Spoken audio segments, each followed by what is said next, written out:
Vivimos en un mundo en constante cambio que usted merece entender, porque es imposible interpretar la realidad que vivimos sin conocer cada uno de sus colores. Porque muchos son los tonos de la actualidad. Presentamos Matices. Una producción de Noticias Monumental.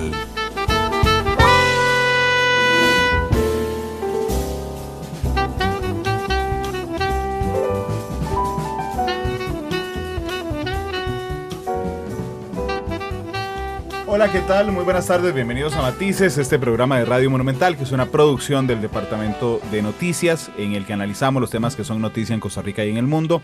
Muchas gracias por estar con nosotros en este programa de profundidad. Hoy es un programa pregrabado con el ministro de Obras Públicas y Transportes, don Rodolfo Méndez Mata, que nos acompaña esta tarde. Don Rodolfo, ¿cómo le va? Bienvenido. Encantado de estar aquí, Randall, como siempre, cuando he tenido la oportunidad de hacerlo, valorando muchísimo este espacio noticioso. Gracias, ministro. Yo valoro mucho y tengo que confesarle que disfruto mucho las entrevistas con usted, porque me permite, además de explorar la coyuntura actual de lo que está pasando en el MOB, por ejemplo, con su experiencia política en términos generales de una larga vida en la función pública, don Rodolfo. Así es que yo le agradezco que esté aquí. Ustedes nos pueden observar a través de Facebook Live, como siempre, en Canal 2 también esta noche, y nos pueden escuchar por la radio y por internet. Cuénteme, voy a hacerle una pregunta súper general. Y después vamos especificando. ¿Cómo le está yendo en el MOB, don Rodolfo? Bueno, yo estoy contento de algunas cosas caminando de la manera que yo lo deseo, otras no tanto, pero haciendo el esfuerzo. Creo que tenemos establecido un plan estratégico de trabajo, y eso pues por sí mismo es positivo, ¿verdad? Y me llena de satisfacción. Uno quisiera tener una mayor respuesta de carácter institucional, como para que esa parte le ayude a uno en la ejecución de los trabajos. No la tenemos en el estado en que uno lo desea, pero lo tratamos de superar con ejecutividad del grupo que tengo alrededor mío. De hecho, lo conversábamos fuera de micrófono, porque a mí me llama la atención. Hace unos días estuvo aquí el ministro de Ambiente, don Carlos Manuel Rodríguez, y si hay algo que me quedó claro y que me ha quedado claro con algunos ministros, es efectivamente que de alguna manera, y creo que lo había advertido, creo que el expresidente Solís en algún momento, que estábamos secuestrados por mandos medios. Yo no estoy tan seguro que sea tan tajante, pero sí sé que los mandos medios, que son inamovibles en los diferentes ministerios, han generado una cultura institucional complicada, ¿no, Rodolfo? Tenemos dos cosas, creo, ¿verdad? Por un lado, hay mandos medios que estorban, y más que estorban, a veces tratan de evitar que uno haga. Y por otro lado, tenemos debilidad institucional, que no es voluntario, no es porque quieren estorbar, sino porque la institución no tiene capacidad de respuesta. Y eso es una situación que yo creo que está muy generalizada en todas las instituciones, por lo menos del Poder Ejecutivo, y muchas desconcentradas. Es muy interesante. Yo jamás le voy a pedir que personalice, por supuesto, pero le agradezco que sea tan tajante cuando me dice hay mandos medios que estorban. Okay. Hay mandos medios que estorban en el MOB. Hay mandos medios que estorban, sí. Y que le hacen la vida complicada, ¿no, Rodolfo? Sí, estorban. El simple hecho de no hacer las tareas que uno les pide que se hagan, o haciéndolas mal, para tener que volver a repetirlas, o para evitar que se realicen de la manera más oportuna posible. Eso nos ha pasado. ¿Y cómo lucha un ministro contra eso? Porque creo que en su caso se ha rodeado usted de un grupo ejecutivo que sobrepase, digamos, esas dificultades. Esa es la única manera. Esa es la única manera.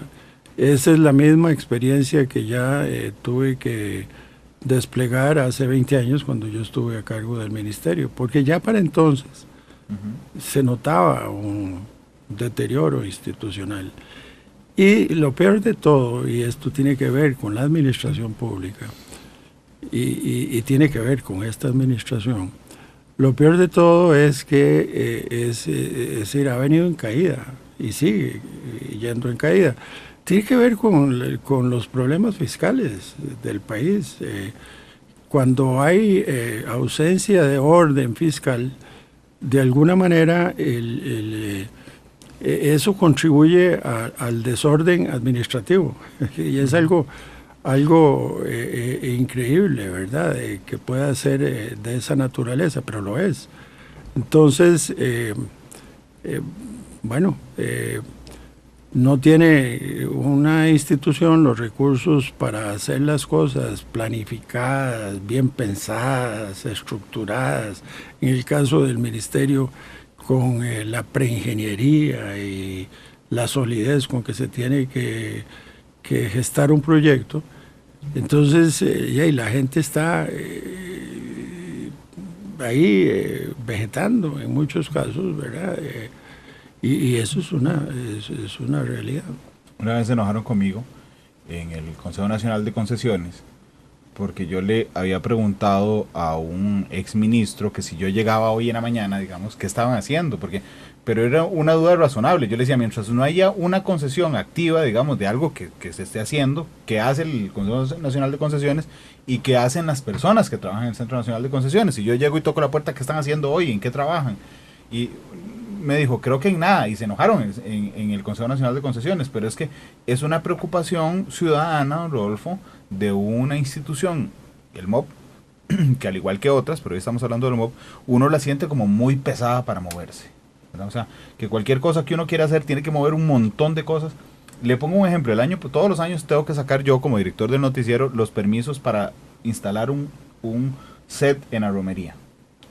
Ese permiso son 4 cartas al MOP diferentes, uno a ingeniería de tránsito, uno a la policía de tránsito, uno a la dirección de no sé qué, otra, y entonces uno dice, por Dios, ¿cómo es tan difícil?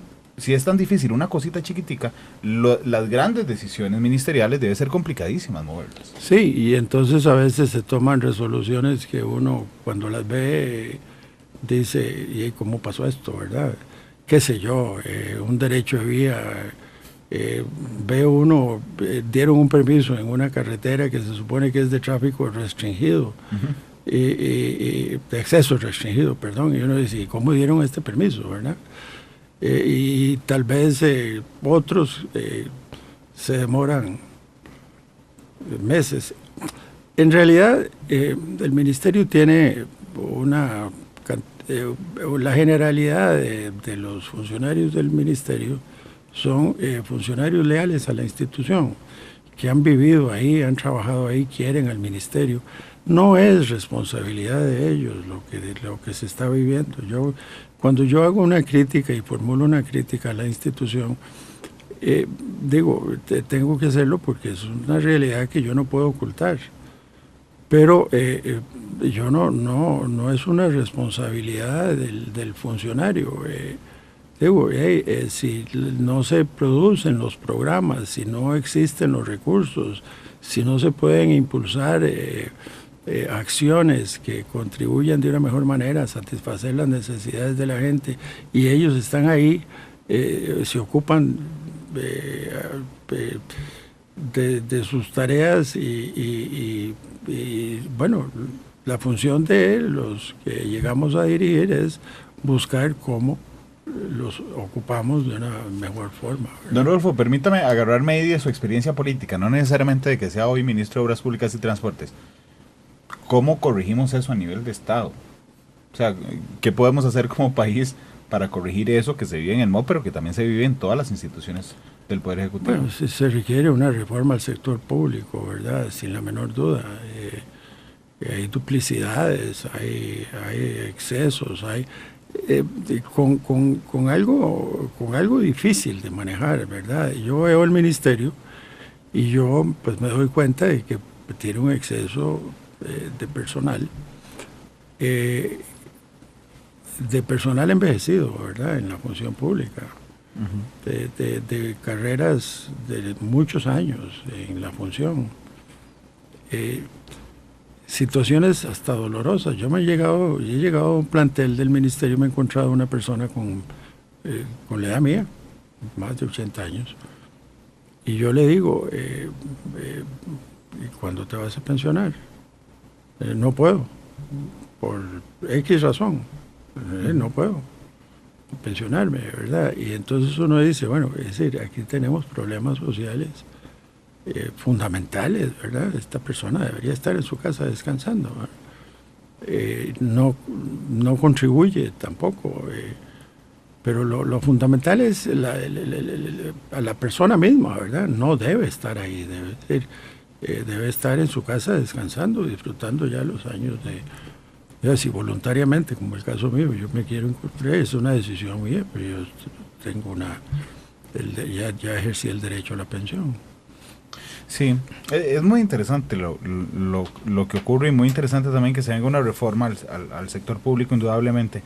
Hablemos de Uber o del proyecto, vamos a ver, del proyecto que sale para legalizar Uber. Don Rodolfo, que ha generado, este programa lo estamos grabando un día después de que se dio a conocer el proyecto, generó la molestia inmediata de los taxistas. Don Gilbert Ureña jura que van a ser la madre de todas las marchas, que ya esta será como la tatarabuela, porque de las madres de todas las marchas las han hecho como 7 veces, pero se enfurecieron. El proyecto, del cual no lo he leído completo, pero he leído los puntos fundamentales, por ejemplo, obliga a Uber a un pago de 8.300 millones de colones, un montón de plata. Lo pone a pagar IVA, a pagar intereses sobre las remesas, es decir, la plata de las ganancias que se manda a la casa matriz, y resulta que los taxistas se enfurecieron por eso. ¿Por qué? Bueno, sí, se crea un fondo además de compensación, ¿verdad? Para atender desde necesidades sociales que las requieren. Se requiere satisfacer necesidades sociales, sin duda. Hasta como la renovación de la flotilla. Tanto como la modernización de la flotilla. ¿Qué es lo que estamos buscando? Que puedan operar en condiciones justas, lo más justas posibles de competencia, que no lo ha sido en los últimos 3 años. Yo comprendo el enojo de ellos, de lo que han vivido. Yo eso lo comprendo, los he acompañado. Me he identificado con esas causas de ellos y yo les digo, créanme que he hecho, es decir, hemos hecho algo muy interesante, ¿verdad? El presidente de la República ha girado las directrices de hacia dónde quería él que fuera el proyecto. Porque tengo que decirlo, ellos se generaban desconfianza de si el gobierno iba a actuar de una manera o de otra manera. Y aquí está la respuesta. Aquí no hay, es decir, no hay imposición, hay voluntad del gobierno de arreglar un problema latente como el que hemos vivido a lo largo de los últimos 3 años en el transporte público en modalidad taxi. Digo, después de incursionar una nueva tecnología como es esta de las plataformas y de operar y de brindar beneficios en tarifas que no han tenido que acarrear costos porque no han pagado impuestos, no hay cargas sociales, lo que sabemos, es decir, hubiera operado en una total informalidad y se les pone orden. La respuesta de protestar me parece que está fuera de lugar, sinceramente. Vamos por etapas en esto, don Rodolfo. Usted decía, había cierta desconfianza. Yo entiendo la desconfianza de los taxistas respecto a la respuesta del gobierno, pero uno de los elementos que me parece que sumó desconfianza es que ellos le habían pedido al MOB que socializara con ellos, que les compartiera el borrador de lo que se estaba trabajando, y entiendo que eso no pasó. Es decir, ustedes no lo compartieron. No, yo reconozco que no pasó. No pasó porque además del plazo en que tuvimos que trabajar, que se nos cerró la puerta en la Asamblea Legislativa, además de eso estaba el hecho de que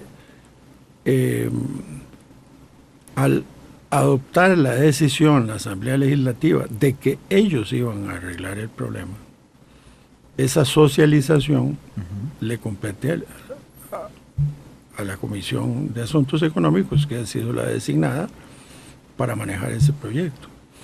Ahí no solamente las partes interesadas van a tener la posibilidad de participar, sino también la ciudadanía. Don Rodolfo, pero esto se lo explicaron a los taxistas porque tiene lógica.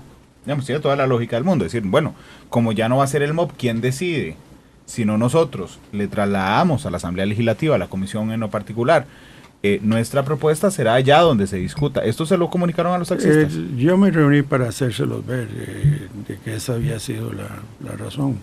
¿Y no les gustó? No les gustó. No. Bueno, yo repito, yo comprendo y acepto que el ideal hubiera sido una socialización, pero lo hubiéramos tenido que hacer con la otra parte. Con Uber. Con Uber lo hubiéramos tenido que hacer. En un momento en donde para ello hubiéramos nosotros tenido que reunirnos con un servicio que nosotros, o representantes, que habíamos catalogado como ilegales. Y eso iba a despertar todavía más. Don Rodolfo, esta mañana conversaba con algunos compañeros aquí en la radio respecto al proyecto y llegaba a una conclusión muy interesante, porque a mí me parece que a veces los periodistas nos metemos, digamos, a analizar las cosas y somos un poco quisquillosos, pero se nos olvida la simpleza con la que a veces el ciudadano común y corriente lee la actualidad. Y entonces me dijo, de aquí lo que están haciendo, me dijo una persona, aquí lo que están haciendo es subiendo las tarifas a Uber para que tengan las mismas tarifas que los taxis. Y entonces, seguramente, porque vamos a analizar, lo están poniendo a pagar 8.300 millones, que es un montón de plata, le están poniendo el 13% más a las tarifas, que es por impuesto al valor agregado, y le están poniendo un impuesto de 8.5, si no me falla la memoria, a la salida de remesas. En la práctica, fuera de los detalles, están haciendo que suban las tarifas de Uber y que prácticamente queden igualadas con los taxis, don Rodolfo. No necesariamente igualadas, pero vamos a ver. No es que le estamos estableciendo que paguen eso. Es que debió haberlo pagado desde un comienzo. Está bien, estoy de acuerdo. Es que han dejado de pagar. Sí, estoy de acuerdo. Y ahora tienen que pagar para inscribirse, sí, claro. Posiblemente no recuperando todo lo que dejaron de pagar. Pero si sus tarifas no son reguladas por ARECEP, entonces no son objeto del no pago del IVA, son objeto de pago del IVA. Sí, una u otra. O los regulares o los regulares o pague el IVA, ¿verdad? Entonces, no son regulables. No sabemos cómo operan esas tarifas. No. Lo establece la empresa que brinde. Como amanezca. De manera que, no es que estemos imponiendo cosas porque nos complace imponer cosas, no. Es la legislación nacional. Claro. Es decirle a Uber, si usted quiere actuar en ley, y quiere operar en Costa Rica, tiene que cumplir esto. Sí. Pagar el IVA, pagar el impuesto de renta, es un impuesto de renta. Bueno, y renta, por supuesto. Sí, ese 8,5% es renta. Pero eso lo que va a generar, en la práctica, es un aumento de las tarifas. A menos de que Uber sea la Madre Teresa Calcuta y diga, yo asumo todos los costos en la casa matriz y operen ustedes con las mismas tarifas. Es que no sabemos cómo calculan ellos las tarifas. No sabemos qué tienen incorporado, no sabemos si tienen márgenes. No sabemos cuánto gana por cada viaje. No hay ninguna información.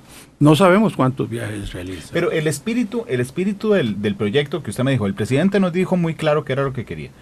Lo entiendo desde afuera, don Rodolfo, que el espíritu es, uno, regularizar. O sea, es decir, no podemos echar a Uber, sino de incorporarlo a la legislación nacional. Pero queremos casi igualar condiciones. En convivencia. Ok. En convivencia. Porque intentamos lo siguiente, es decir, tenemos 25 o 30 mil familias, ¿sí?, que viven del transporte de modalidad taxi, que han venido sufriendo una competencia que no ha sido desleal. Digo, cualquier empresa, esta empresa, si le permiten a otra empresa trabajar a la par y que no tenga que pagar impuestos, que no tenga que registrar a su gente en la Caja Costarricense del Seguro Social, etcétera. Digo, eso no es justo. Bueno, y eso es lo que ha sucedido.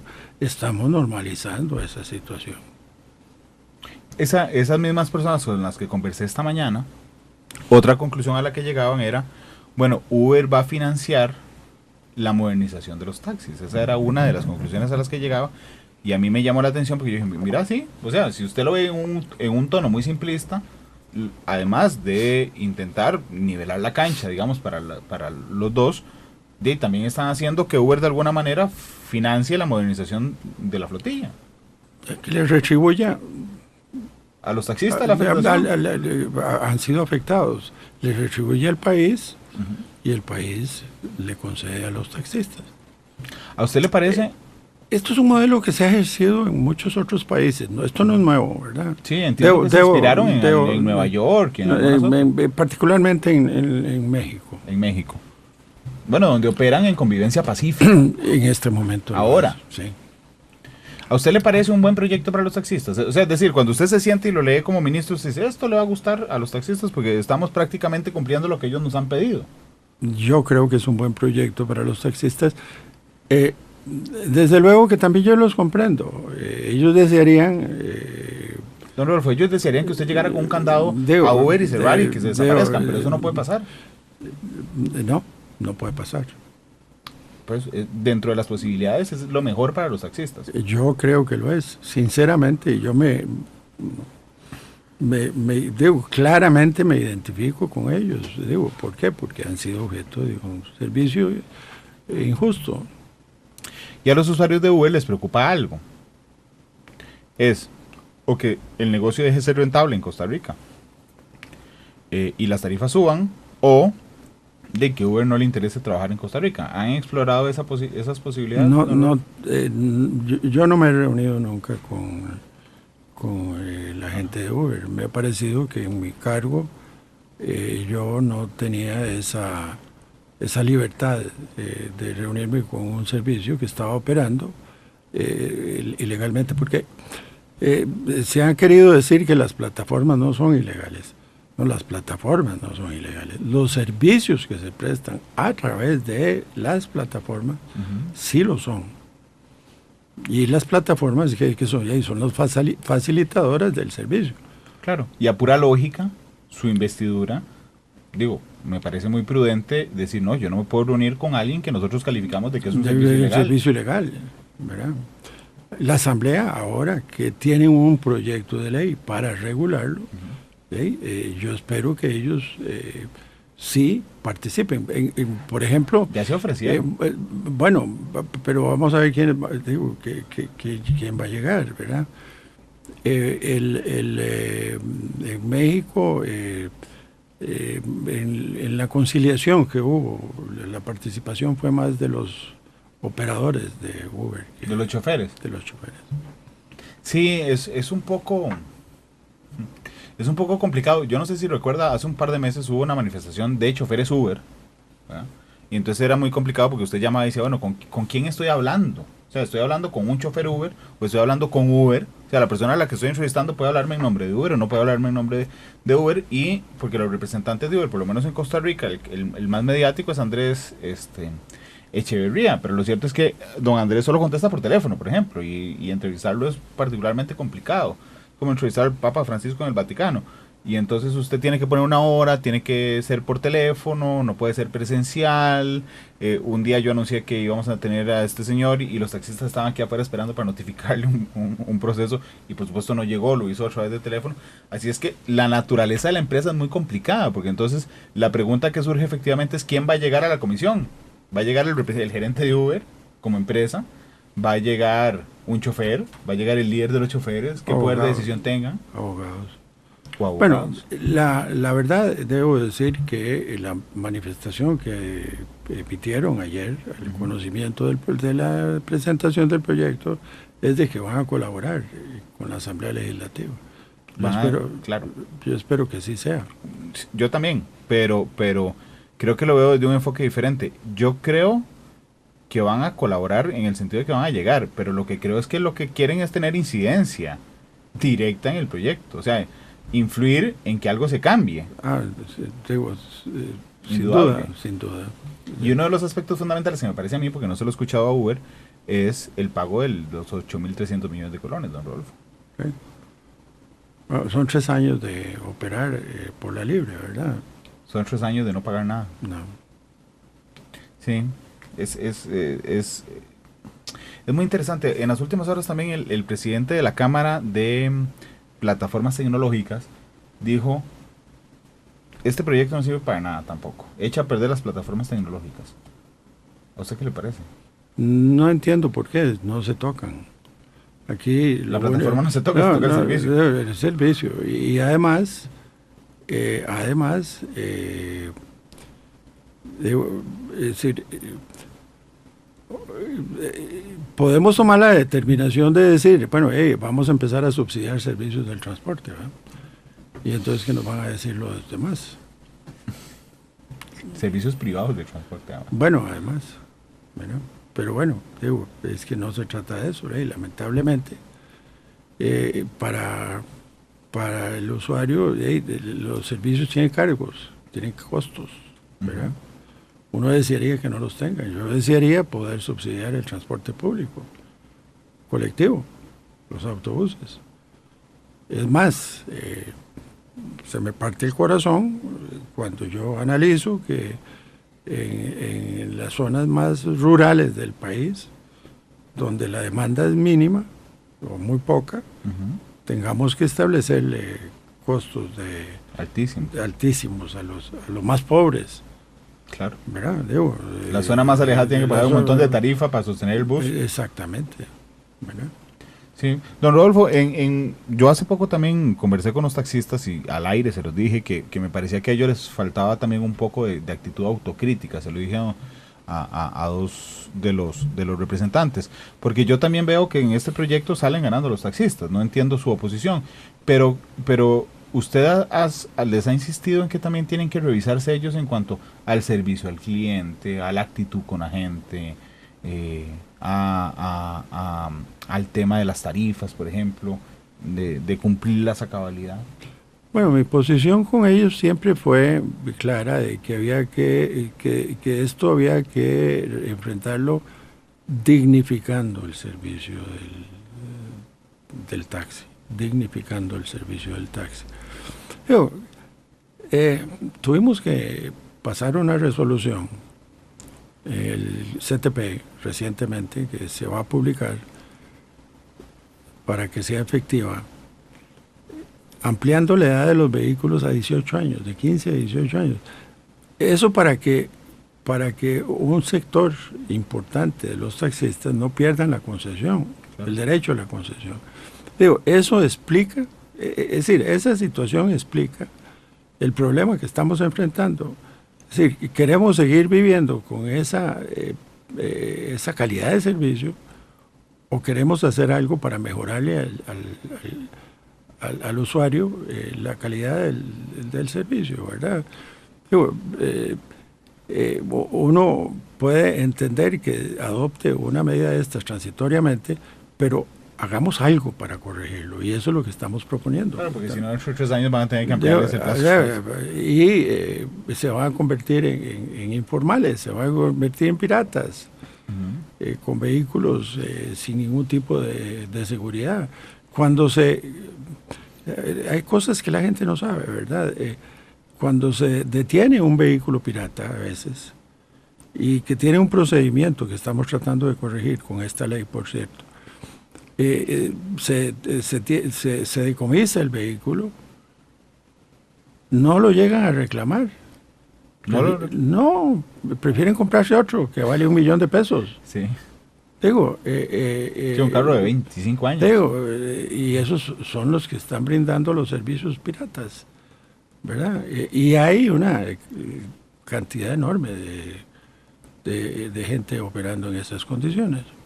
Esto también se lo dije a los taxistas, a mí me resulta contradictorio, explicable por medio de las causas, pero contradictorio. Cuando usted dice a los taxistas, pero van a mejorar el servicio, sí, queremos dar un servicio moderno, actualizado, pero que nos aprueben 3 años más de vigencia de los taxis viejos. Bueno, no es absolutamente contradictorio, Rodolfo. Es contradictorio. Ahora bien, ¿cómo en este proyecto para regularizar los servicios brindados a través de plataformas, esta plata que se recoge y que se traslada a la modernización de flotillas, me podría contar cómo se ejecuta esto? Porque digamos, hasta donde yo sé, cada taxista se comprará el taxi en este instante, pero ¿qué hace ese fondo para ayudarle? El fondo permite dos tipos de acción. Una, dar una asistencia social para resolver algún problema, el pago que tiene que hacer a la caja, que no pudo hacerlo, que tiene un problema familiar, que algún tipo de asistencia social.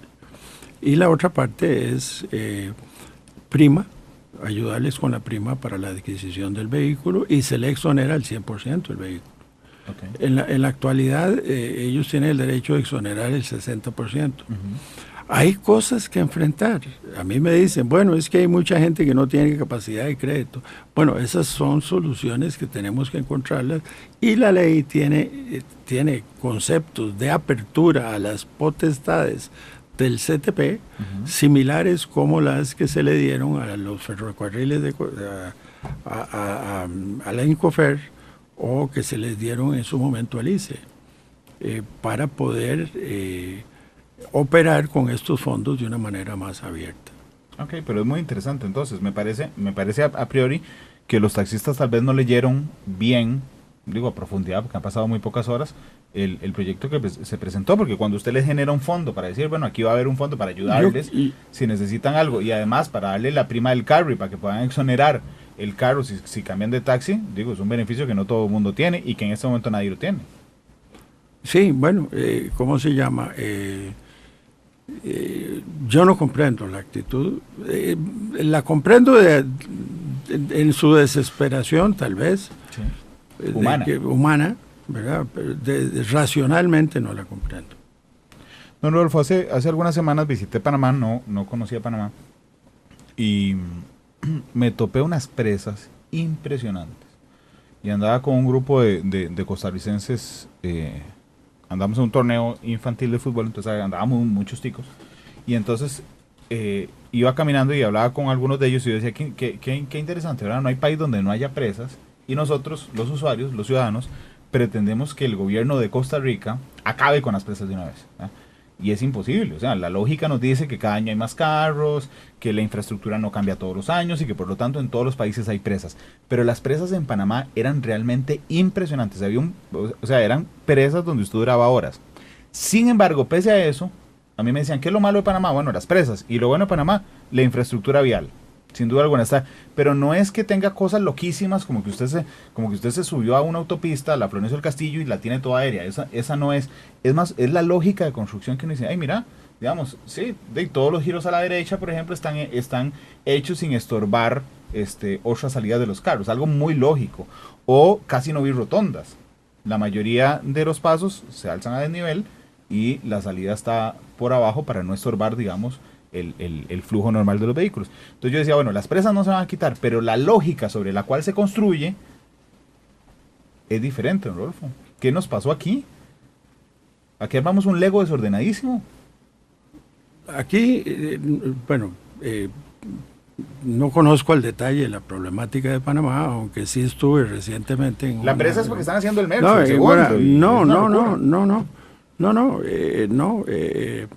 tienen un desorden en el corazón de la ciudad, ¿verdad? Yo viví las presas de Panamá, igual, duré 2 horas en llegar, 1 kilómetro y tanto, 2 horas. El problema que tienen es que el sistema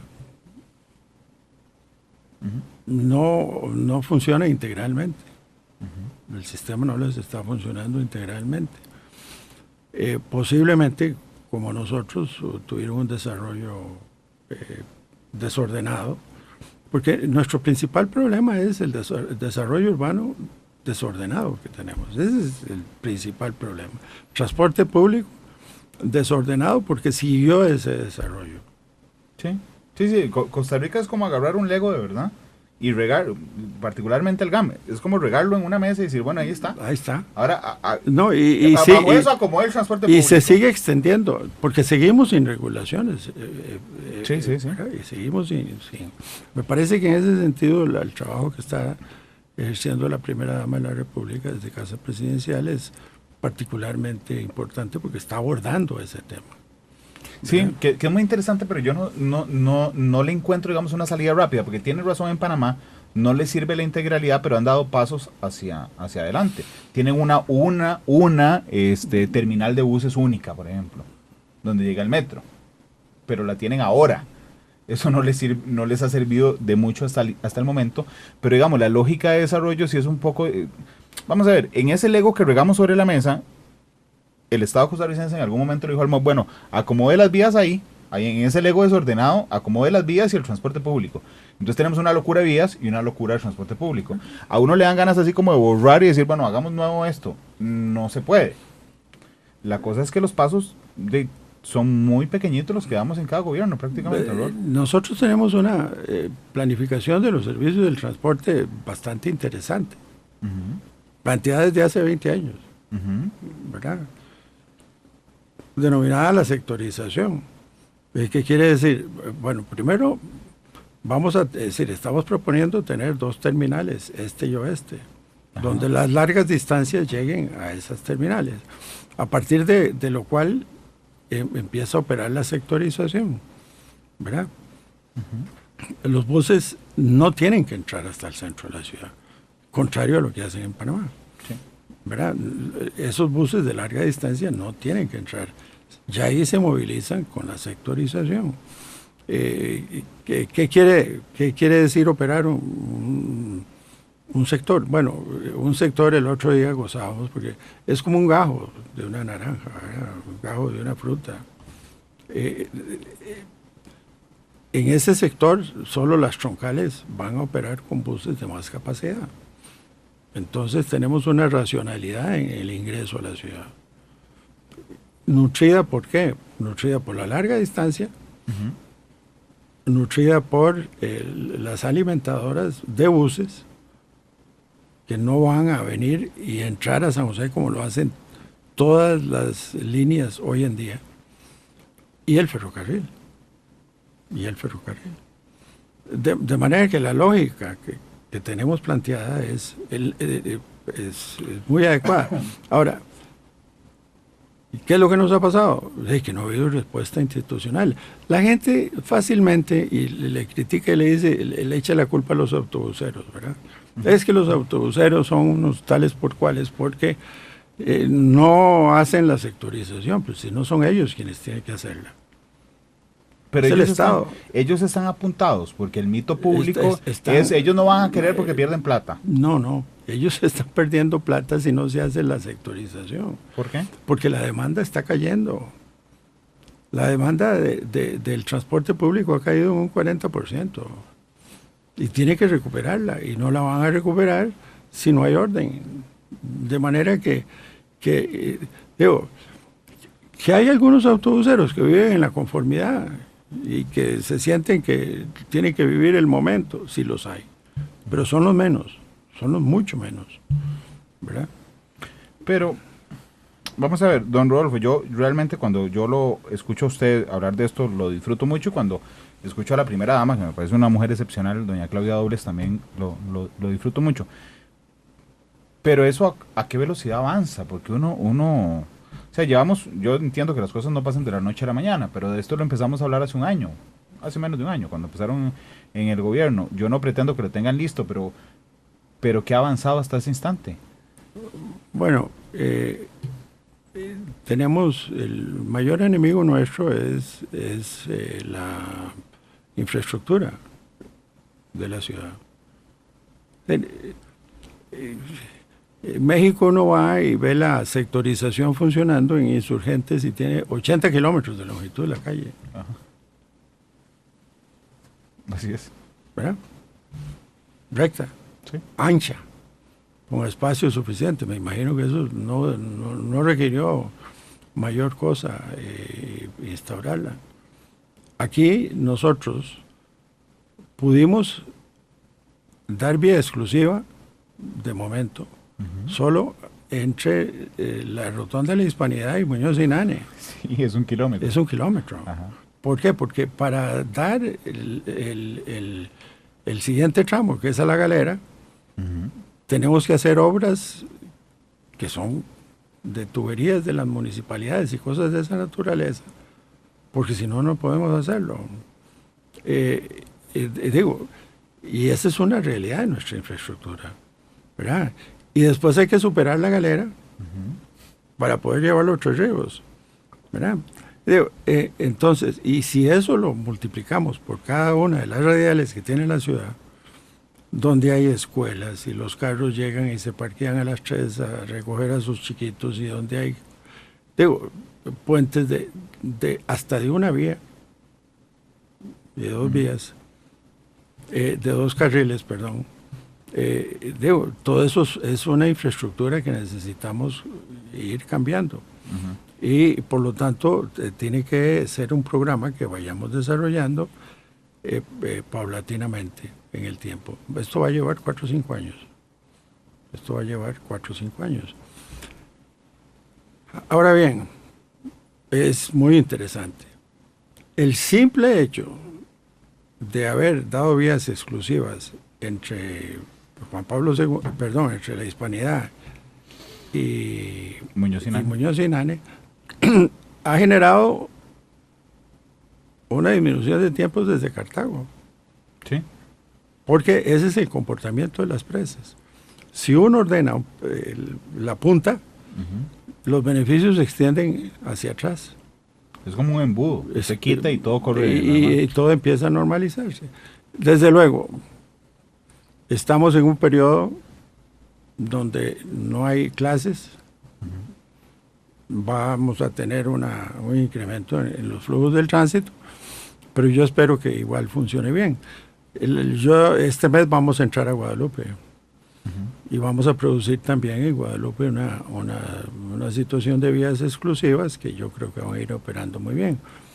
Mientras tanto, estamos trabajando en obras de infraestructura en distintos lugares, no con la rapidez que uno decide. Yo ahí reconozco que no con la rapidez que... Pero don Rodolfo, cuando usted me dice, digamos, hay una falta de respuesta institucional, ¿a quién se refiere? ¿A las MUNIS, al MOB, a AIA, para cambiar las tuberías? ¿A quién se refiere? No, yo la falta de respuesta me refiero al MOB. El MOB y sus instituciones. Sí, porque es complejo. Un día de estos que venían a madrugada, yo vivo Entre Ríos, entonces que venían a madrugada, vi la demarcación del carril exclusivo de buses, y me hizo gracia, porque como yo trabajo aquí, todos los días doy el reporte del tránsito, yo sé que empieza a regir a las 6 de la mañana, y entonces tenía que venir rápido porque tenía que empezar la edición, y todos los carros venían en el izquierdo, y yo dije, qué salvada, ahora me monto yo en el carril de buses, porque eran las 4:40 de la mañana, y no, a esa hora no, sí se puede, pero la gente ya se programó en su mente que solo tiene que ir por la izquierda, porque está el carril exclusivo de los buses, bueno, en buena hora, ¿verdad? Pero eso solo pasa después de Muñoz y Nane. Entonces un día esto se iba bajando por la carretera vieja de Tres Ríos hacia Curridabat, y entonces decía yo, qué raro, ¿cómo van a poner un carril exclusivo aquí si hay algunas zonas en particular donde hay un carril? Y digo, sin ánimo de hacerles un comercial, los únicos lugares donde se amplía la vía es donde hay supermercados. Usted pasa por Walmart, vía de 4 carriles. Pasa por Automercado, vía de 4 carriles. Pero donde ya no hay supermercados, dice, reduce a 1. Y yo decía, ¿y aquí qué van a hacer? ¿Qué carril exclusivo van a dar? Bueno, van a tener que construir uno más. Vamos a tener que construir. Y eso es caro, por eso requiere digo, tiempo. Por eso digo yo que tenemos que ir paulatinamente en el tiempo, ¿verdad? Pero no queda otra. No hay otra alternativa.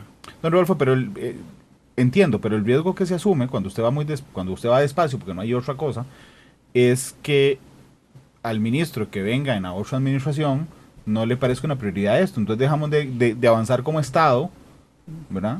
Para avanzar como gobierno. Yo creo que la gente lo va a exigir. Ojalá. Yo creo que la continuidad ya la gente lo va a exigir. En ese instante, ¿qué es lo que más le preocupa a usted respecto a infraestructura? Que usted dice, esta es mi prioridad, ¿verdad? Bueno, yo estoy muy contento de las grandes obras que tenemos y lo que estamos manejando para el país.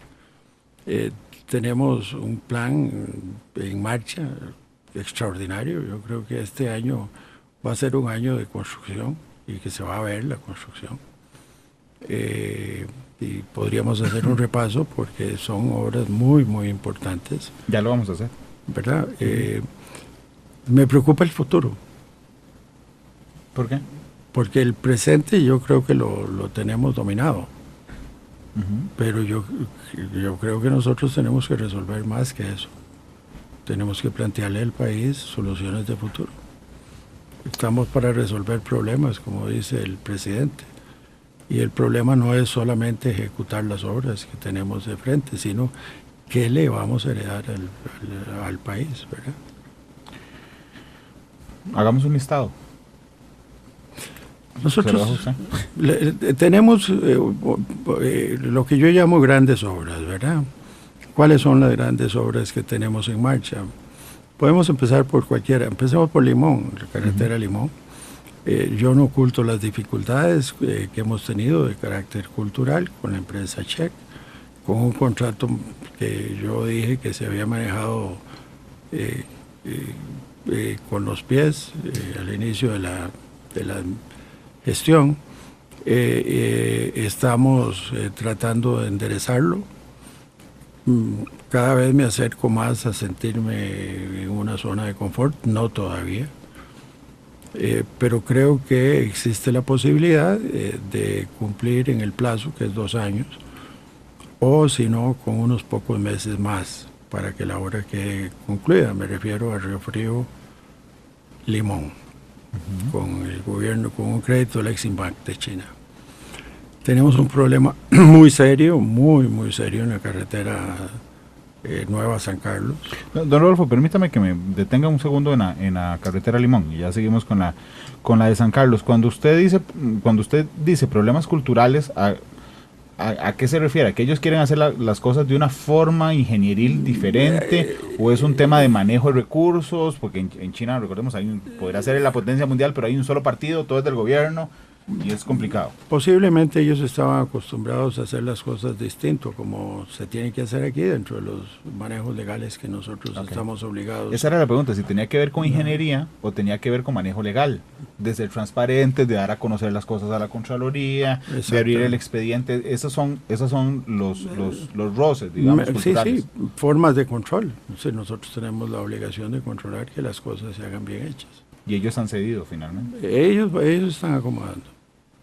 Un día Sofía Guapiles, y me llamó la atención porque para los que vivimos en el GAM no es tan visible lo que se está haciendo. Pero fui a Guapiles y vi un montón de obras haciéndose en la carretera.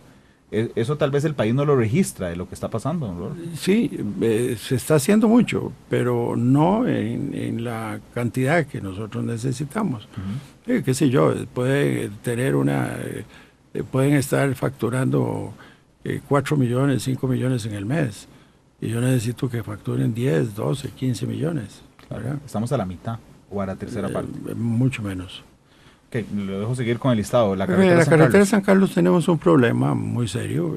Tuvimos la necesidad de caducar un contrato, dejar que caducara un contrato que tenía 15 años. Eso hubo problemas con las comunidades. Todavía no logran entender la gravedad de los problemas ideológicos que estamos enfrentando en esa carretera. Una carretera que no se estudió antes, la estamos estudiando ahora. Es decir, es que es terrible, la estamos estudiando ahora. Es decir, un paso sobre el río Laguna, de un puente que falló, evidentemente, y lo estamos reestudiando, estudiando, porque hasta trajimos un geólogo especialista de Brasil para analizarlo y recomienda estudios mucho más precisos o, en su defecto, abandonar y buscar una ruta alterna. De manera que son problemas serios. Qué complicado, pero lo que significa es que ya llevábamos obra avanzada sin haber estudiado, sin haber hecho estos estudios fundamentales. Así es. Y eso cuesta, ¿no? Bueno, hay decisiones que se adoptaron en el pasado. Claro, pero digamos, es por el MEP, por la empresa. Digo, en su momento la carretera se estaba construyendo en 2 carriles con características de zona de montaña. En alguna administración atrás, tomaron la decisión de construir una carretera de 4 carriles, nueva, en el mismo contrato, sin modificar el contrato, sin hacer estudios, sin determinar la viabilidad, el costo, etcétera. Nada más llegamos y dijimos, bueno, amplíame eso a 4. Exactamente. Y un tramo central. Nosotros hemos adoptado el proyecto en su totalidad y por eso digo que lo estamos haciendo caminar, no solamente dándole el estudio y la técnica que requiere para garantizar la inversión que se haga, sino que es en el tramo central, sino que incorporamos la punta sur y estamos haciendo ya los diseños, nos los entregan en 6-7 meses, los diseños finales. Contratamos gracias a una colaboración de contratación con el Banco Interamericano de Desarrollo y vamos a tener la posibilidad de licitar ese tramo sur. Estamos anticipando los recursos con un crédito del Banco Interamericano de Desarrollo, que el presidente tomó la determinación de aportarlos y garantizando a la comunidad de que independientemente de la naturaleza de los problemas, los vamos a resolver. Y claro, vamos a echar a andar la continuidad del proyecto. Pero qué complicado lo de este puente, don Rodolfo, porque cuando usted, un especialista, le plantea 2 posibilidades de decir, bueno, siga estudiando, a ver qué hacemos, o abandona el proyecto, significa que algo de lo que ya hicimos nos va a servir. Ah, sí, claro. No, eso se puso de evidencia en el momento en que cuando se estaba erigiendo el puente, hubo movimientos geológicos, me parece que fue por Nate, y las pilas y el puente se movieron. O sea, hay que botarlo. Sí, lo no que hay construido no sirve. ¿Verdad? De manera que no, el tema es un tema complejo que se debió haber abordado. Claro, no, imagínese si Nate no nos hubiera puesto de manifiesto esto, el desastre que hubiera sido después, don Rodolfo. Imagínese que se hubiera estado construido. Exactamente. De manera que, bueno, ahí estamos poniendo orden y yo creo que lo llevamos el proyecto más lento de lo que la comunidad quisiera, pero los problemas no son para festinarlos. Carretera San Ramón. El fideicomiso estaba prácticamente para acabar, para abandonar, y lo hemos puesto a andar. Ok. Ya por fin. Lo hemos puesto a andar. Y está andando, se va a hacer el estudio de factibilidad, va a durar 1 año. Mientras tanto, ese estudio de factibilidad y toda la preingeniería de un proyecto nuevo, no es el mismo diseño que OAS tenía. Estamos ampliando la carretera, que de otra manera, si se hubiera contratado con OAS, estaríamos en este momento teniendo que hacer una negociación tan difícil como la de la Ruta 27 para ampliarla. Pero dispusimos realizar 14 obras que hemos llamado impostergables para que se construyan con recursos del Estado, con recursos públicos. Y se le están dando al fideicomiso. Estamos haciendo los diseños de 14 puntos de cuellos de botella que hay a lo largo de la ruta entre San José y San Ramón. Empezamos a licitar los primeros 2 puentes ahora en el primer trimestre, en el segundo trimestre de este año. Vamos a empezar con el río Alajuela y el río Ciruelas, el puente sobre el río Ciruelas, y de ahí van a seguir cada 2 meses más o menos nuevas licitaciones, de manera que en el próximo año y medio, 2 años, esas 14 soluciones más 2 adicionales que estamos incorporando, que es el puente aquí de Juan Pablo II. Juan Pablo II requiere una atención urgente. Necesitamos reforzarle las fundaciones y como sabemos, hemos tomado la determinación de que pues, no vamos a hacer las cosas a medias. Entonces, vamos a reforzarlo y vamos a ampliarlo de una sola vez. Y eso lo vamos a hacer con el fideicomiso. ¿Un carril más por lado? Sí, por sentido. Uno más por sentido. Eso lo vamos a hacer y vamos a hacer la intersección del Coyol. La congestión ahí en esa zona del Coyol es algo pavoroso. Entonces vamos a tener 16 obras impostergables, mientras tanto el proyecto sigue y eso va a contribuir además esa inversión a disminuir el monto de la tarifa al final, ¿verdad? Es una carretera de peaje. Estamos en los procesos de negociación de la Ruta 27, ya lo hemos advertido, son procesos de negociación y de concreción lentos. Don Rodolfo, discúlpeme, en la ruta esta San Ramón, en lo que cerró, va a ser una ruta de peaje. Sí, Claramente, ¿verdad? O sea, va a haber que pagarla con eso. Pero entonces, los 16 trabajos que ustedes están adelantando, eso no va a estar no va a estar contemplado en el costo final de la ruta. No se le carga el costo, pero sí el mantenimiento. Ok. ¿Verdad? Pero eso hace efectivamente que salga más barato. Es como que yo mande a hacer una casa, pero llega, deme un segundo, yo de mi parte, antes de que usted empiece, yo voy a poner las bases, yo pongo las varillas, yo pongo las tuberías de agua y pongo la electricidad. Ahora sí, venga, me va a salir más barato porque yo ya puse esto. Exactamente, esa es la idea. Ok. Y tenemos los recursos ya disponibles. Ok, para hacer esas 16. Para hacer esas 16 obras. Vamos con la ampliación de la 27. Es una negociación complicadísima. Es una negociación complicada, pero se está manejando, ¿verdad? Y eso va. Luego tenemos 2 obras grandes que se están planteando por concesión, que es la San José Río Frío. Estábamos procediendo a hacer la contratación de un estudio de factibilidad y nos llega la empresa Hernán Solís y se asoció con una consultora española que había hecho el diseño hace 20 años, cuando yo era ministro de la carretera entre San José y Limón. Y entonces dicen, nosotros queremos hacerlo por iniciativa privada, el estudio, ¿verdad? Para que se concesione y estamos, bueno, muy contentos porque eso nos reduciría los plazos. Ellos plantean que tendrían los estudios en 6 meses para que sean revisados por el Estado, aún tomándonos 6 meses. Y si se llegan a aprobar, podríamos licitarlos en ese plazo. O sea que adelantaríamos muchísimo tiempo. El hecho de que una empresa por iniciativa privada genere el estudio de factibilidad, de alguna manera, don Rodolfo, ¿le gana puntos para participar en la licitación? No, nada más que se tiene que licitar.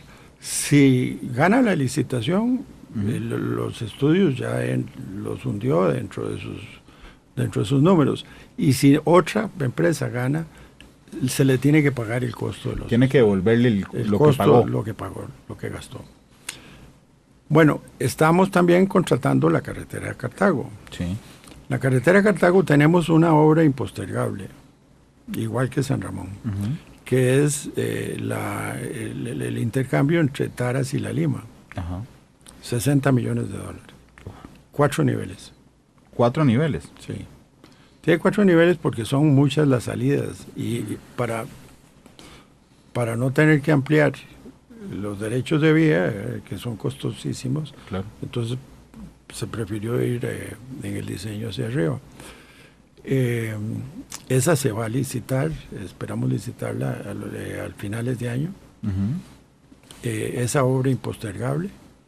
Estamos planteándonos alguna solución en La Galera y otra intersección en la entrada de Recope, que la haría Recope, como obras impostergables. Sí, de hecho, la de Taras es muy interesante, porque efectivamente, entrando a Cartago, esa es la presa. Hay 2 presas enormes. Una es el cruce a Taras, ¿verdad? Que usted viene bajando de Chomogo y tiene que soportar toda la presa de los carros que pasan por esos adoquines que hacen que tiemble el carro. Vamos a arreglar ya. Sí, que es una cosa que desde que yo era chiquitillo me acuerdo. Y el ingreso a la Lima. Lo que pasa es que uno se queda pegado en la presa de la gente que va para Taras. Y si usted va para Taras, cómase una presa de un buen rato. Y después, don Rodolfo, cuando uno llega al semáforo del cementerio, que es el ingreso a Cartago, digamos que uno dice que vacilón, uno viene en autopista, ¿verdad? Entra por la Lima, da la vuelta, pasa por Paseo Metrópoli y llega a un semáforo en rojo del cementerio. Esas son las cosas que pasa lo mismo cuando usted viene de Cartago. Viene en autopista, viene en Interamericana, ¿verdad? Y pega con una casa en Hacienda Vieja y usted dice, ¿y qué es esto? Bueno, el abandono de las inversiones de 36 años Sí, que claro. tenemos en el país. Por supuesto, esa no es una obra prioritaria, porque a mí me parece Sí. más prioritaria esa que la galera. Sí, bueno, las dos son prioritarias. ¿Verdad? Lo que queremos, existe la posibilidad de una rotonda, es lo que se ha contemplado. Lo que pasa es que si vamos a hacer un diseño y tenemos una empresa prácticamente para hacer el diseño, es mejor ya pensar en la intersección final que se va a hacer. Claro. Y podríamos convertirla en una obra impostergable, ¿verdad? Pero bueno, MECO, que es otra empresa nacional de mucho potencial, nos llega y nos dice: queremos hacer Cartago como un proyecto privado, de iniciativa privada. Y están en eso, están estudiándolo, y dijeron que en menos de 30 días nos llevaban una propuesta, no la final, digo, el inicio de poner en el... Bueno, son dos iniciativas. Lo que nos complace, y le decía yo al presidente Alvarado, es ver que hay gente que asume riesgos de inversión, y eso lo está haciendo porque confía en la administración. Sí. Porque si no, no lo harían, ¿verdad? Esas son dos otras grandes obras que estamos manejando. Aquí en el área metropolitana vamos a tener este año, entre este año y el año entrante, vamos a tener una cantidad de obra interesantísima. Ya se empezó la rotonda de las garantías sociales. Ya se recibieron ofertas para la intersección en Guadalupe. Estamos para licitar la bandera. Estamos para iniciar la construcción del puente sobre el Virilla, en el Saprissa. Estamos para terminar en año y medio la circunvalación norte. Yo espero que la totalidad de la circunvalación norte, en año y medio. ¿En año y medio? En año y medio. Sí, pues yo no, tal vez usted lo tenga más presente. ¿Cuántos años llevamos hablando de circunvalación norte y no existe? No, hay un avance muy importante que se ha logrado. Lo que pasa es que está escondido. Sí, porque no vemos la obra. No vemos la obra, pero hay un avance. La circunvalación norte está facturando cerca de 5 o 6 millones de dólares al mes. Sí, o sea, eso es un avance, sí, por supuesto, porque... Don Rodolfo, la reflexión que me deja después de escuchar las obras que se están haciendo es que sí había plata. Porque préstamos. Claro, de donde sea, pero hay. O sea, la cosa es que hace unos años uno le planteaba a los jerarcas de obras públicas y le decía: ¿por qué no hacemos nada? Porque no hay plata, porque estamos en un problema en un momento de crisis fiscal. Bueno, resulta que sí, había un montón de préstamos. O se han gestado más préstamos. Y estamos teniendo que ampliar los préstamos con el Banco Interamericano para reforzar los créditos que ya existían, pero estaban muchos sin ejecutarse, ¿no? Habían 350 millones de dólares sin asignar. Sin asignar, ahí disponibles. Sí. Sí, eso es lo increíble. Y sobre todo en un momento de desaceleración económica, digo, cualquier teoría económica básica dice que cuando usted está desacelerado, entonces usted impulsa la obra pública para generar justamente un empleo y para generar inversión de las empresas, como lo está haciendo MECO y Hernán Solís, que es una inversión finalmente. La otra cosa que va a estar en ejecución es la Radial Santana. Ajá. ¿Verdad? Una de las obras impostergables de la carretera San Ramón es la continuación de la Radial Santana hasta pegarla con el aeropuerto. Okay. Esa es una de las impostergables que se van a ejecutar entre ese año y el año entrante. Que ahí generamos además un problema de tránsito. Es una ruta respetable desde y hacia el aeropuerto. Además de eso, estamos con la carretera Interamericana Norte. O sea, vamos a tener en construcción entre este año y el año entrante la totalidad entre Cañas y Barranca. Ok. ¿Qué hace falta? ¿Y qué hace falta, don Rodolfo? Y que se nota un contraste muy grande. O sea, cuando usted se monta en Cañas Liberia, ¿verdad? Usted siente, realmente, disculpe la frase, pero usted siente como que está en otro país. Así es. Pues usted va como le da la gana y después sale Cañas a Bagaces y se acabó el sueño. Así es. Y le incorporamos la Angostura, Punta Arenas, ¿verdad? Es un proyectito de 9 millones de dólares, pero importantísimo, ¿verdad? Importantísimo. Vamos a tener un montón de obras al mismo tiempo. Todas al mismo tiempo. Y bueno, aparte de eso, tenemos la sectorización. Para el proyecto de sectorización hemos pavimentado 30 kilómetros de vías de travesía en la zona este de la ciudad. Y la idea es pavimentar por lo menos unos 40 o 100 kilómetros, entre 40 y 100 kilómetros, porque vamos a firmar un convenio con la Municipalidad de San José para pavimentar vías de travesía en la ciudad, en el centro, en el corazón de la ciudad,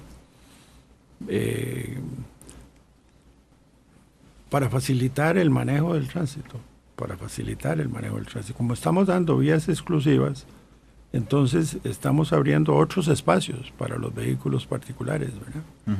Y eso lo hacemos a través de las vías exclusivas, de las vías de travesía, que son esas que Waze nos dice, ¿verdad? Que nos mete por... Mira, esta calle estaba aquí. Exactamente. Y entonces las hemos arreglado y las vamos a señalizar, o las estamos señalizando para abrirle espacio a las... Eso dentro de un plan estructurado desde el primer día que entramos al gobierno. De manera que yo sí siento que tenemos un programa importante de obras. Yo creo que ahora por eso la tarea no solamente es ejecutarlo, sino decir qué sigue. Sí, ¿qué sigue? Para que empecemos a prepararnos, para que no suceda lo que estaba sucediendo en el pasado, que era que se decía, bueno, vamos a construir vamos a asignar recursos para la circunvalación norte, pero no hay diseño, no hay planos, lo licitamos sin planos, después de que se licita, se contrata, hay que empezar a hacer los diseños, empezar a preocuparse por los derechos de vía. Todo eso tiene que estar elaborado desde antes. Entonces necesitamos definir qué es lo que vamos a proyectarle al país para empezar a hacer esos estudios, para que esos estudios en su momento queden listos. Entonces es una tarea que tenemos pendiente. Don Rodolfo, yo lo escucho muy motivado sobre lo que están haciendo y lo que van a hacer particularmente. ¿Tiene ganas de seguir en el cargo? Si la salud me lo permite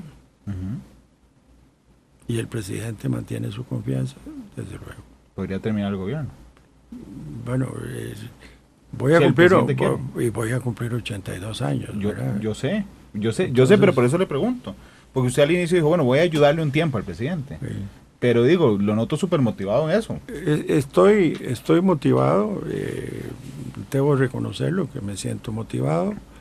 Hemos reunido un equipo de gente en el ministerio, no tan amplio como yo desearía. Hay espacio para irlo ampliando. Cada una de estas obras he podido contratar un profesional de nivel para tenerlo a cargo de ellas. ¿Una de cada una? Prácticamente. Es curioso, en el gobierno del expresidente Rodríguez se había formado un grupo que a mí me llama enormemente la atención, se llamaba Grupo de Asesores Presidenciales, creo, el GAP, si no me falla la memoria, ¿verdad? Y entonces lo que me hacía gracia es que cada uno de los miembros del GAP se encargaba de ministerios en particular, para que cada uno le diera seguimiento estrictamente a los pedidos del presidente a ese ministro. Entonces, usted se recordará bien, había un miembro del GAP que le daba seguimiento a seguridad pública. Sí, yo tenía uno en obras públicas. Bueno, y este gobierno lo tiene.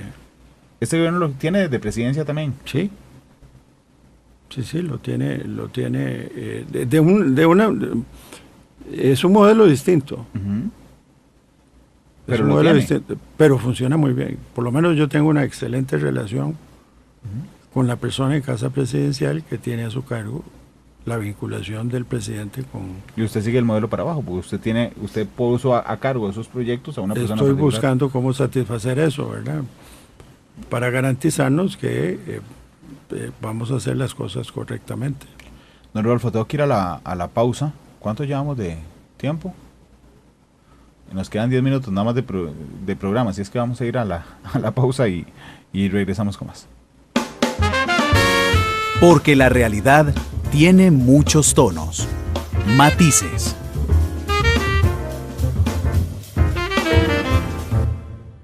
La actualidad, sus tonos, sus contrastes. Esto es Matices. Gracias por estar con nosotros. Regresamos a Matices. Don Rodolfo Méndez Mata está con nosotros, el ministro de Obras Públicas y Transportes. Don Rodolfo, uno de los problemas frecuentes en la infraestructura vial son los puentes. Porque los puentes se hicieron hace muchos años previendo que en algún momento se ampliaran, pero lo cierto es que se convirtieron algunos en cuellos de botella o algunos han ido acercándose peligrosamente a su vida útil, don Rodolfo.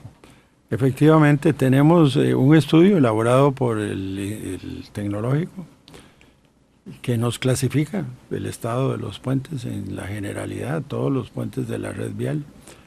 Y tenemos 536 puentes en rojo. Ok, nada más. ¿Cuántos puentes hay en el país? ¿Sabe? Como mil, bueno, no, en el país no, en la red vial nacional. Bueno, en el estudio, ajá. Como 1.700. Ok, es un 5%, entonces, lo que tenemos en alerta roja. Como un 30%. Bueno, sí, como un 30%. Sí. Si mi memoria no me falla, es como un 30%. Sí. Y, bueno, estamos con un programa financiándolo con recursos del Banco Centroamericano de Integración Económica. Uh-huh. Es un proyecto ambicioso, lo esperamos lanzar este mismo año. Uh-huh. Son 536 puentes de distinto tamaño. Hay muchos pequeños de 5 metros, 10 metros, 20 metros, otros de más de 50 metros, los pocos son de más de 50 metros, pero que requieren una atención urgente. No podemos esperar, estamos planificándolo, estamos trabajando en ello aceleradamente por la urgencia que tiene la reparación, y eso pues formalmente lo vamos a plantear en el momento en que ya se concrete la disponibilidad de los recursos, pero ya estamos hablando de ello, porque se va a arrancar este año. Entonces vamos a tener las 16 obras de las que usted me habló avanzando, más 536 puentes. Así es. Vamos a tener un montón de personal en la calle trabajando. Sí, porque se van a licitar por paquetes de puentes. Ok. Por eso, pero vamos a empezar a verlo ya. O sea, ya casi me refiero. Sí, digo, no todo se va a licitar de una sola vez, ¿verdad? Lo tendremos que ir elaborando por paquetes de puentes, ¿verdad? Yo tengo que reconocerle algo. En los últimos años, cuando las vías costarricenses eran un chiste por los huecos, usted se acordará fácilmente. Hoy uno nota que el pavimento de las rutas está mucho mejor, don Rodolfo. Ese es el fruto de la ley que creó el CONAVE. Uh-huh. Porque el principio de esa ley era arreglemos el estado de las carreteras que estaban llenas de huecos hace 20 años. Ahora, ¿qué es el asunto? El CONAVI que nació. El CONAVI recibe $300 millones al año. Okay. Ese es el presupuesto. No es mucha plata, es muy poca plata. Bueno, perdón, es mucha plata para funciones administrativas. Para infraestructura no es nada. No, pero exactamente. Con ese dinero se supone que tiene que darle mantenimiento a 7.500 kilómetros. Okay, con todas las estructuras. No alcanza jamás. Okay. Entonces se le asigna a veces una responsabilidad que va mucho más allá de las potencialidades que tiene. Es decir, este es un problema. Yo siempre lo repito y lo repito y lo repito. Yo fui ministro en el 78. Uh-huh. Teníamos el 13% del presupuesto de la República, más los créditos externos para todo. Regreso en el 98, 3%, incluyendo el impuesto a los combustibles. Okay. ¿Verdad? Uh-huh. Y hoy estamos exactamente igual. Estamos igual. No hemos aumentado nada. No hemos logrado aumentar presupuestariamente. Uh-huh. Y eso es parte de la debilidad que tienen las instituciones, ¿verdad? Me duele esa falta de recursos porque me encuentro comunidades planteando requerimientos que hace 20 años los escuchaba. No ha sucedido nada en la red vial nacional en Lastre. Y esos caminos están en las zonas deprimidas del país. Sí. Yo encuentro que por eso hay una lógica y una razón para que la gente en esa zona se encuentre molesta. Que crean es que otra Costa Rica. es otra Costa Rica. Son desatendidos. Digo, esto me tiene y afortunadamente el presidente de la República ha captado esa necesidad muy, muy clara y lo estamos planteando para ver cómo le damos una solución a través de un empréstito. Porque recursos presupuestarios, lamentablemente, no existen. Es parte de la tarea que nosotros debemos dejar iniciada en esta administración como herencia. En 10 años debemos de tener los 2.800 kilómetros de rutas nacionales en lastre pavimentadas. Ese es un propósito que queremos dejar como herencia. Creo que nos quedan como 5 minutos, ¿verdad? De entrevista, porque quería preguntar un tema que creo que sigue siendo de movilidad, las motos, don Rodolfo, porque yo he conversado esto mucho con la Policía de Tránsito, por supuesto, con el INS, porque tiene un grave problema de atención y pago de seguros por accidentes, pero ¿hay alguna consideración que haga el Ministerio? Estamos inundados de motos y esa inundación de motos genera una inundación de accidentes de tránsito que genera a su vez una disminución en la expectativa de vida de los hombres en Costa Rica. Es impresionante. Tenemos un transporte público totalmente rezagado, ¿verdad? Entonces, ¿qué es lo que sucede? La gente que va en un bus que dura 2 horas para llegar a la casa dice, no, pues me voy a ir y me compro una motocicleta que me la venden en 15 colones al mes y me movilizo por mi cuenta. Y eso es el desorden y la congestión que estamos produciendo. Mientras no tengamos un transporte público ordenado, mientras el cambio en el paradigma que tenemos aplicando, en donde le estamos dando la priorización a los servicios del transporte como institución, esto es muy difícil de cambiarlo, porque es parte de la naturaleza del ser humano, de su libertad de disponer de sus recursos y de su tiempo. O sea, cuando se haga más atractivo el transporte público, la gente, claro. Pero nosotros tenemos condiciones difíciles para el motociclista, ¿verdad? Llueve 6 meses del año, en fin. No es fácil movilizarse en motocicleta. Luego hay un abuso terrible de quienes operan las motocicletas en un tema que sí es indispensable abordar, ¿verdad? Y ahí el Consejo de Seguridad Vial tiene una tarea por delante de hacer un propósito de mayor divulgación y educación de ese sector. Yo creo que es una tarea pendiente todavía de nosotros, porque la siniestralidad que hay de los que viajan en moto es enorme, ¿verdad? Un día de estos vino el director de COSEBI, don Edwin Herrera.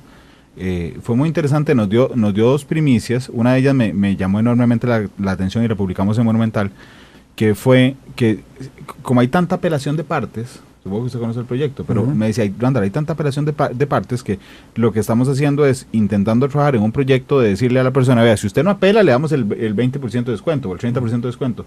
Si usted apela y si pierde, paga la totalidad. ¿Cómo avanza eso, don Rolfo? Entiendo que ya está prácticamente listo para enviarlo a la Asamblea Legislativa. Y lo otro, le pregunté a don Edwin sobre las cámaras en carretera y me regañó muy amablemente. Y me dijo, no son cámaras, son dispositivos inteligentes de detección del tránsito. Porque me dijo, cámaras es como que usted nada más le va a tomar una foto. Comúnmente conocido como cámaras. Exactamente, pero lo que él intentaba explicarme es que no es un dispositivo que toma una foto. Dice, no, Randall, nos da información de inteligencia, es vigilancia, de densidad, se puede mover. Entonces a mí Waze no me va a avisar, en 500 metros hay una cámara, sino que todos los días va a estar en un lugar diferente. Ese es el proyecto estrella del Consejo de Seguridad Vial. Es el proyecto estrella porque tiene todo un centro de operaciones, ¿verdad? Además va a servir para seguridad pública, para muchos otros propósitos que no son propios. Son más de 100 cámaras, me dijo. Sí, no, yo esperaría yo esperaría multiplicar ese número que usted menciona por varios. ¿Y cuándo estaría listo? Estamos para este año lanzar la licitación. Ok, vamos a ver, a los tiempos actuales, al próximo año. El próximo año. Lo veríamos empezar a... Los recursos están disponibles. Todos los recursos están disponibles. Es una belleza, don Rodolfo, todos los recursos están disponibles. Eso es, afortunadamente, cuando tenemos los recursos, yo digo, bueno, eso sí se puede hacer. ¿verdad? Claro, no, es por eso se lo decía, es una belleza tener los recursos disponibles porque uno cambia el paradigma. Siempre voy a hacer esto, vamos a buscar plata. Aquí está la plata, vamos a buscar qué hacemos con la plata. A veces esos proyectos que son de costo moderado, el costo moderado son 3, 5 millones de dólares. Eso se pueden manejar con los presupuestos institucionales. Don Rodolfo, muchas gracias por haber venido. No, encantado. Yo valoro enormemente este programa.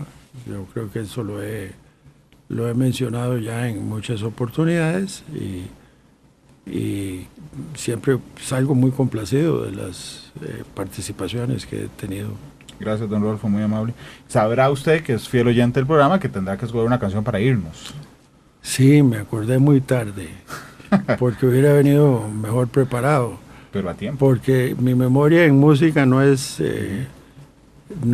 tan amplia, aunque hay muchas melodías y música que me encanta. Pero sí hay una que nunca se me olvida, que es el tema de Lara del Dr. Zhivago. Hermosa. Es una hermosa canción para una hermosa película. Don Rodolfo, muchas gracias. Y gracias a ustedes que nos acompañaron. Todas las perspectivas, cada punto de vista. Exploramos la realidad y cada uno de sus tonos. Esto fue Matices por Radio Monumental.